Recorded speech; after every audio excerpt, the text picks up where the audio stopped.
बिस्मिल्लाहिर्रहमानिर्रहीम। गाइस, आज का हमारा जो लेक्चर है वो है रजिस्ट्रेशन एक्ट के ऊपर। Registration act 1908 on finger tips, section 1 से लेके सेक्शन 90 से सेक्शन 93 तक। अब रजिस्ट्रेशन एक्ट के बारे में मैं बताऊंगा कि उसकी समरी क्या है, उसके अंदर क्या क्या चीज़ें हैं, उस चीज़ के बारे में मैं आपको बताऊंगा। सो तो हम आगे चलते हैं।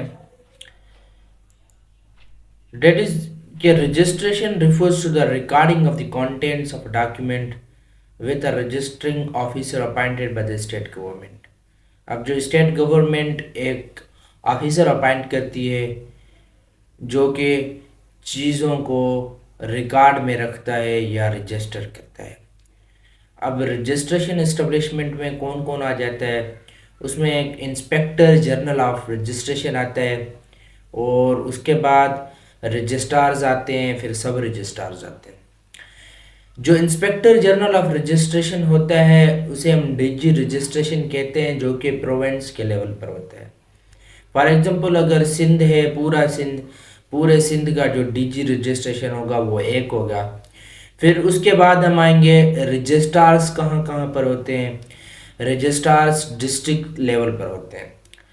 जैसे घोटकी हो गया, घोटकी एक डिस्ट्रिक्ट है तो उसके अंदर बड़ा है डिस्ट्रिक्ट, तो उसके ऊपर रजिस्ट्रार बैठेगा। फिर उसके अंदर तालका देखेंगे, तालके के अंदर फिर सब रजिस्ट्रार बैठेंगे।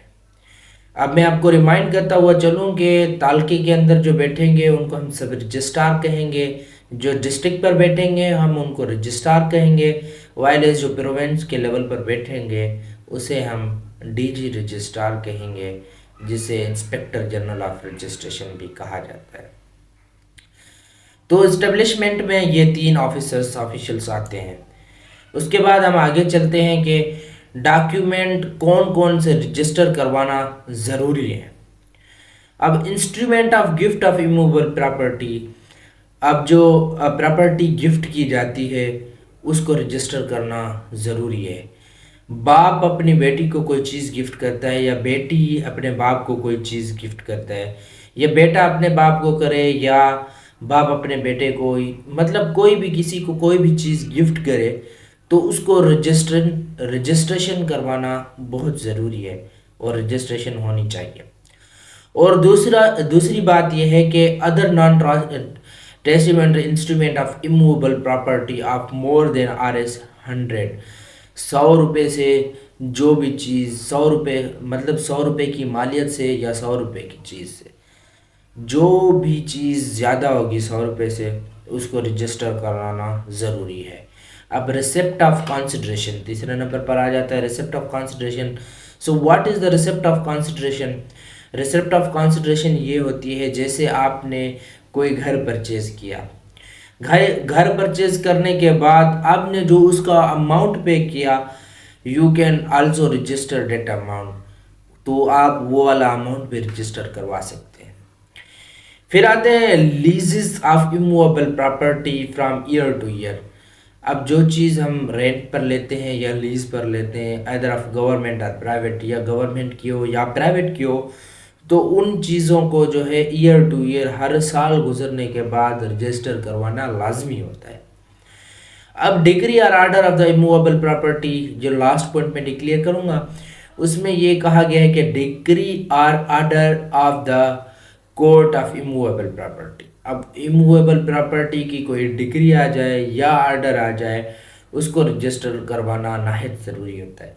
अब वो किस सेंस में आता है, जैसे किसी प्रॉपर्टी पर कोई मसले, कोई झगड़े चल रहे होते हैं तो उसके ऊपर केस फाइल कर दिए जाते हैं, वो तो उनका काम वहीं पर रुक जाता है, जिसे हम सूट फॉर इंजेक्शन भी कहते हैं, जिस पर कोर्ट एक स्टे देती है कि आज के बाद टिल डिसीजन के, मतलब जब तक फैसला आएगा तब तक ये चीज़ मतलब काम, ये वो प्रॉपर्टी रुकी रहेगी, ना ट्रांसफ़र होगी ना ख़रीद की जा सकती है। तो ऐसी चीज़ के लिए अब हमने डिक्री या आर्डर लाना है कोर्ट का। अगर डिक्री लाएंगे या कोर्ट का आर्डर लाएंगे, अगर तालके के लेवल पर है तो वो हम सब रजिस्ट्रार के पास जमा करवाएंगे। उसके बाद उस प्रॉपर्टी के ऊपर जो भी एलिगेशंस होंगे वो ख़त्म हो जाएंगे और प्रॉपर्टी हम खरीद सकते हैं या पजेस कर सकते हैं या बाय भी कर सकते हैं। देन इट इज़ व्हेन ये कब होगा, ये होगा डिक्री या order of court of the immovable property, या डिक्री आए कोर्ट की या आर्डर आ जाए कोर्ट का। सही है। तो अब हम चलते हैं आगे।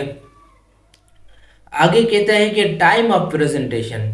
अब रजिस्टर करवाने का भी टाइम है कि कितने दिनों के अंदर या कितने महीनों के अंदर उसको रजिस्टर करवाना ज़रूरी है।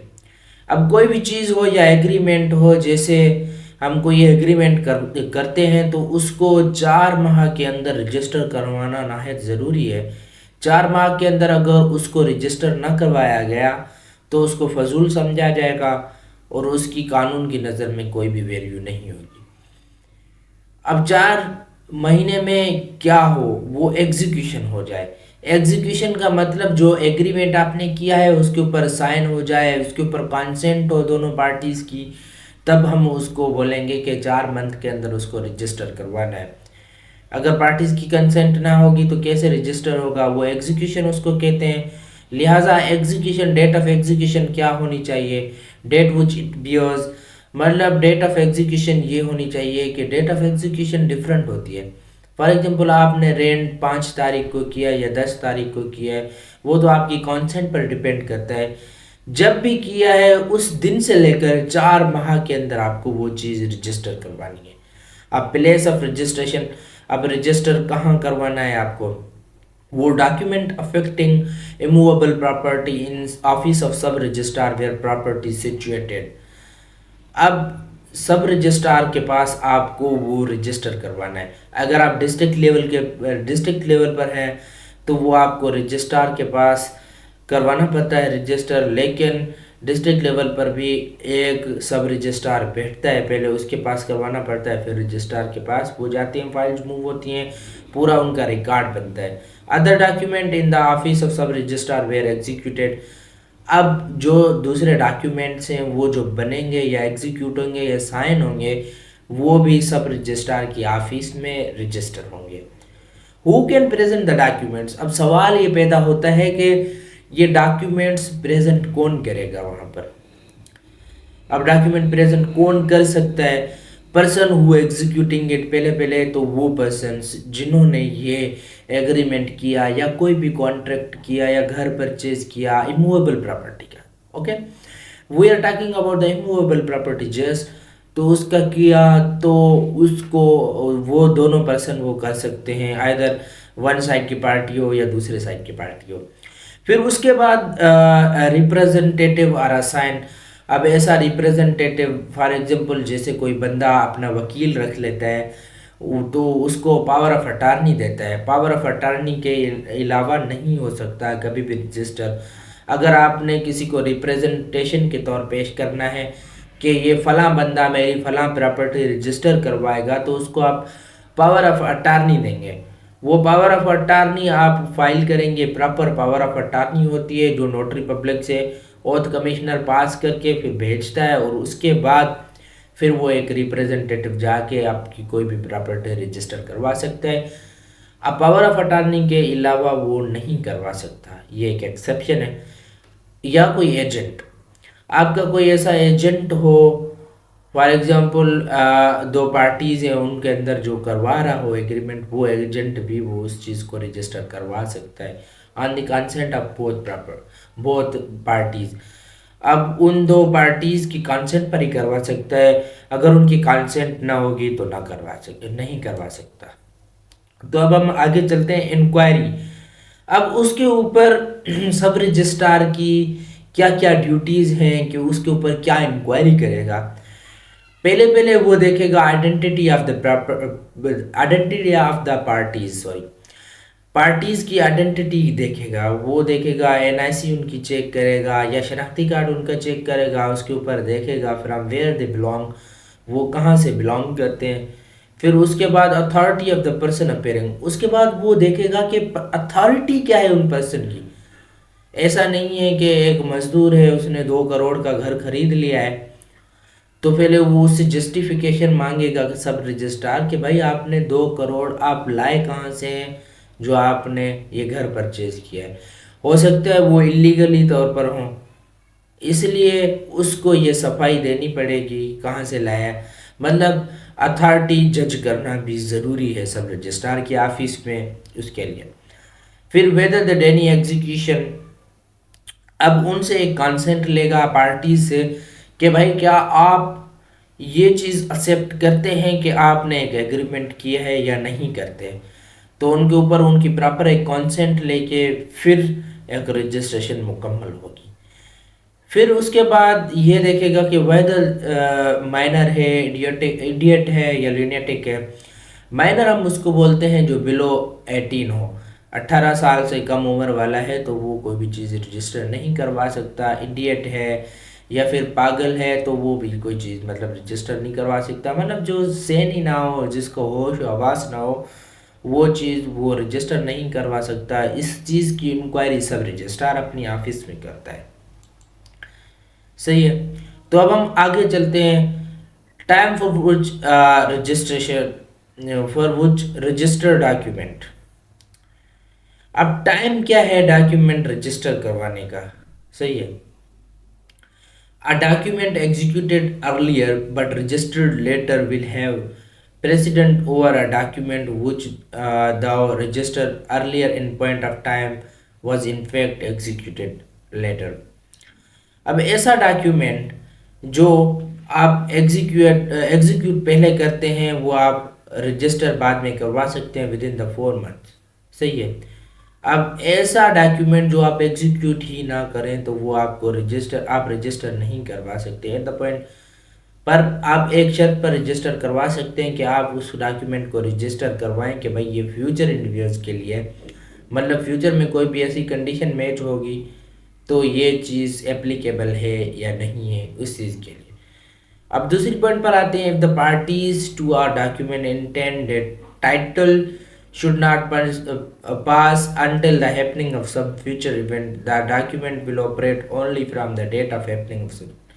जैसे मैंने आपको बताया कि ये पार्टीज़ के कॉन्सेंट होती है कि भाई फ्यूचर में अगर वो एक कंडीशन रखते हैं, फॉर एग्जांपल अगर ए ने घर खरीदा है बी से, सही है, अगर वो 20,000 देगा ए को तभी उसकी पोजीशन मिलेगी। अब इसमें एक शर्त आ गई कि 20,000 ए को देने हैं। जब वो 20,000 ए को देगा तभी वो चीज़ पोजीशन में आएगी उसके, और ये कॉन्ट्रैक्ट तो पहले हो गया। अब 20,000 की बात है, वो 20,000 जब वो मिलेंगे तो उसके बाद वो चीज़ उसके पोजीशन में आएगी तो फिर उसको रजिस्टर करवा दिया जा सकता है। अब हम आते हैं priority of the registered agreement और ओरल एग्रीमेंट। अब रजिस्टर्ड जो एग्रीमेंट है उनको ज़्यादा प्रायोरिटी दी जाएगी रादर देन द ओरल। अब ओरल और रजिस्टर्ड एग्रीमेंट के मैं बारे में बताता हूँ कि oral agreement through the expression will के थ्रू हम कहते हैं कि भाई जाओ ये ज़मीन का टुकड़ा या ये घर आपका हुआ, इसी चीज़ में हम बता देते हैं। लेकिन अगर हम कोई ऐसी मतलब पोजीशन लेते हैं या कोई चीज़ बाय करते हैं या सेल करते हैं तो उसको एक रजिस्टर्ड एग्रीमेंट के तहत करते हैं तो फिर उसकी ज़्यादा वैल्यू होगी rather than the oral agreement. सही है। उसके बाद हम आते हैं where a transferor under a verbal contract is already in the position. सही है। इन some other character the case could be one of the oral agreement accompanied by the possession within the meaning of section and such transfer would prevail against any subsequent registered order। अब एक transferor क्या है, वो एक verbal agreement के तहत किसी भी जगह की पोजीशन लेकर बैठा हुआ है। तो ये चीज़ किस चीज़ से अफेक्ट हो सकती है, एक चीज़ से अफेक्ट हो सकती है, वो चीज़ ये है कि पहले अगर उसका कोई रजिस्टर्ड एग्रीमेंट मिल गया तो जिसने रजिस्टर करवाया था तो उसी का हक होगा उस पर बैठने का, ना कि वर्बल एग्रीमेंट करने वाले का। अब हम आते हैं 5वीं नंबर पॉइंट पे। Mortgage by deposit of title deed can not be looked upon as mere oral transaction as act of deposit is essential part of it. सही है। अब टाइटल डीड सिर्फ देने से कभी भी रजिस्ट्रेशन नहीं हो सकती, मगर उसकी प्रॉपर एक ओरल ट्रांजेक्शन करने से उसकी डीड ट्रांसफ़र होगी। फॉर एग्जांपल हम एक कोई भी पोजीशन करते हैं, बोलते हैं कि ये मैंने फलां को दे दी, तो हम उन्हें उसको उसके लिए एक प्रॉपर एविडेंस शो करने होते हैं कि भाई हमने इसको कितने अमाउंट में दिए। जो हमने उसको अमाउंट में दिए हैं तो उसकी एक रिसिप्ट या कोई डिपॉजिट का मतलब कोई भी सबूत ला के देने से फिर उस चीज़ को रजिस्टर किया जाएगा। ऐसे वर्बली किसी चीज़ को रजिस्टर नहीं किया जा सकता। मतलब इस चीज़ में रिटन होना नहायत ज़रूरी है। अ प्रायोरिटी ऑफ रजिस्टर और non registered agreement in the land.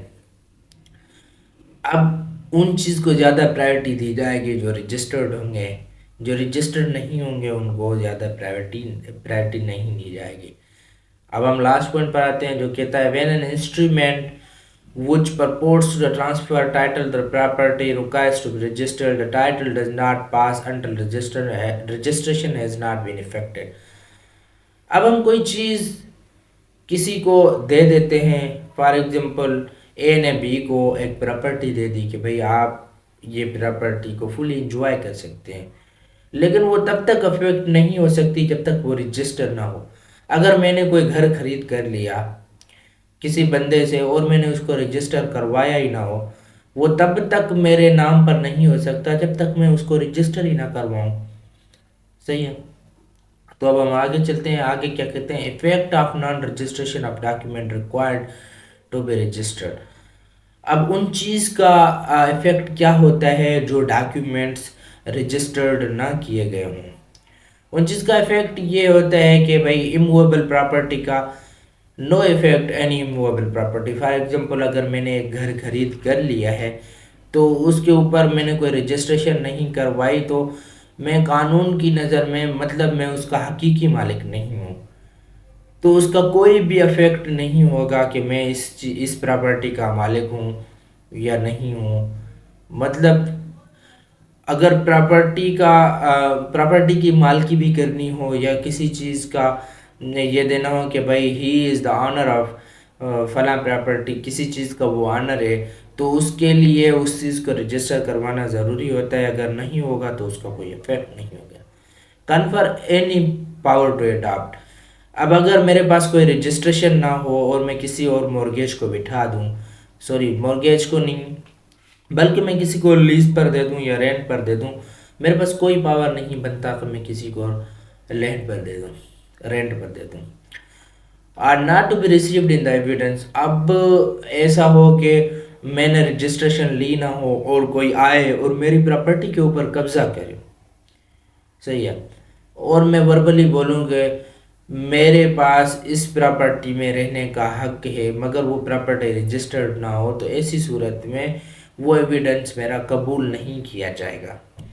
अब refusal to register by refusal to register by sub registrar.